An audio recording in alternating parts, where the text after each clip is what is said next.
இன்றைய தினம் 84 விதிகள் என்பது இதுவரையிலும் இல்லாத ஒன்று.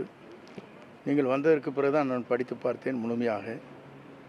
ஆய்ந்து படித்து பார்த்ததற்கு பிறகுதான் அதில் கொடுக்கப்பட்டிருக்கிற விதிகள் இதுவரையிலும் இல்லாத கூடுதல் விதிகளாக இருக்கிறது. அந்த விதிகளை நிறைவு செய்து அங்கே அனுமதி பெற வேண்டும் என்று சொன்னால் அதற்காக கூடுதல் நாட்கள் தேவைப்படுகிறது.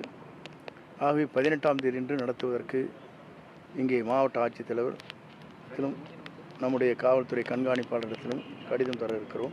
இப்போது 15 நிமிடத்துக்குள் அங்கே கடிதங்கள் வழங்கப்படும். அதற்கு பிறகு எங்களுடைய தலைமையிட்ட எடுத்து சொல்லி நாட்கள் மாற்றுவதற்கு அவரிடத்திலே அனுமதி பெறப்படும். சார், மற்ற கட்சிகளுக்கு இல்லாதோட நிபந்தனைகள் இந்த மாதிரி கூட்டங்கள் நடத்துறதுக்கு ரொம்ப அதிகமாக கண்டிஷன்ஸ் போடுறாங்க. இதை எப்படி பார்க்குறீங்க? இது வரையிலும் இல்லாத ஒன்று. இது எப்படி சொல்வது என்பது பத்திரிகை நண்பர்களாக இருக்கிற நீங்கள் தான் அந்த செய்தியில் வெளியிட வேண்டும். கூட்டம் 18ஆம் தேதி 18ஆம் தேதி மாற்றி வைக்கிற ஒரு நாள் பத்தாதுங்க. இல்லை, அவங்க நம்பர் ஆஃப் டேஸ் அப்படின்னா அவங்க கொடுத்துருக்க அத்தனை கண்டிஷனுக்கு இதெல்லாம் பண்ணவே முடியாது. அந்த ரோடெல்லாம் காட்டினாங்க சுற்றி நீங்கள் வந்ததுக்கு பிறகு பல இடத்துல அந்த கார் பார்க்கிங்லாம் காட்டினாங்க. அதையெல்லாம் சரி பண்ணுறதுக்கு இவ்வளோ ஒரு 4-5 நாட்கள் முடிய முடியாது. அது ஒன்றும் கூடுதல் 2 நாட்கள் தேவைன்னு சொல்லியிருக்கேன்.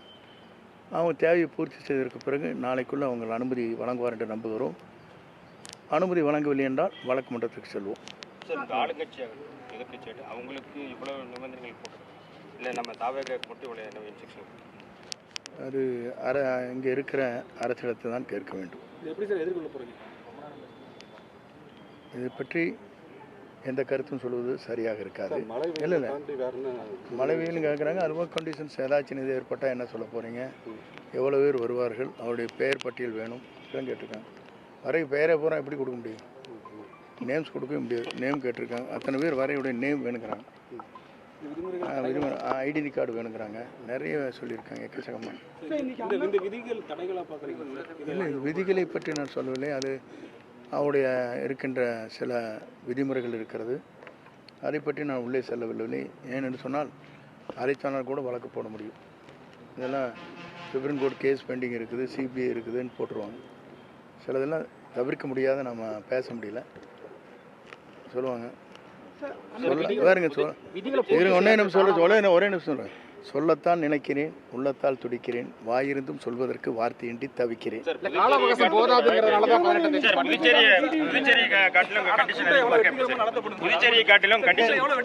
சிறப்பாக நடத்தப்படும்.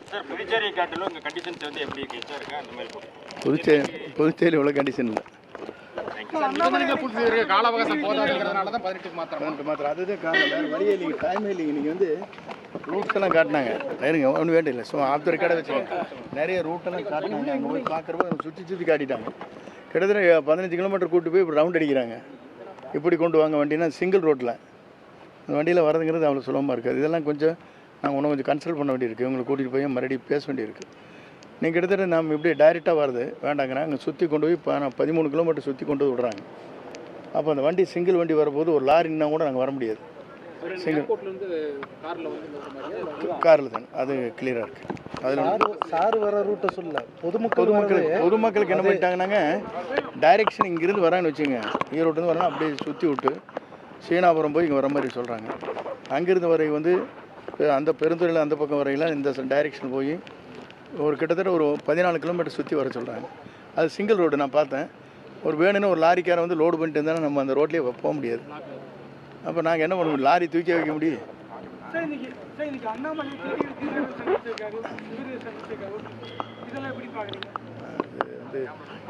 இதுக்கு இப்போ திடீர்னு கருத்து கேட்டிங்கன்னு நம்மளால் சொல்ல முடியாது. அவர் எதற்காக சந்தித்தார்கள் என்பதை என்னால் யூகிக்க முடியாது. இப்போதான் நான் வந்திருக்கிறேன். இருங்க, இதெல்லாம் முடிந்ததற்கு பிறகு நான் மாலையிலே மற்றோடு பேசுவேன். பேசியதற்கு பிறகு கருத்துக்களை சொல்லுகிறேன். புதுச்சேரியில் மத்திய அரசு விமர்சித்திருக்கிறது. ஒரு கவுன்சில் கூட ஆக முடியாத நிலையில் தான் இருக்காரு நயனா நாகேந்திரன். அது நயனா நாகேந்திரன் கருத்து. அவரே இல்லை அவருடைய கருத்து அவருடைய ஜனநாயகத்தில் இருக்கிறது. அவர் அதிமுக சேர்ந்து கொண்டாலும் கூட நன்றாக இருக்கும். பேசுவது பூரா அதிமுகவுக்கு தான் பேசி கொண்டிருக்கிறார்.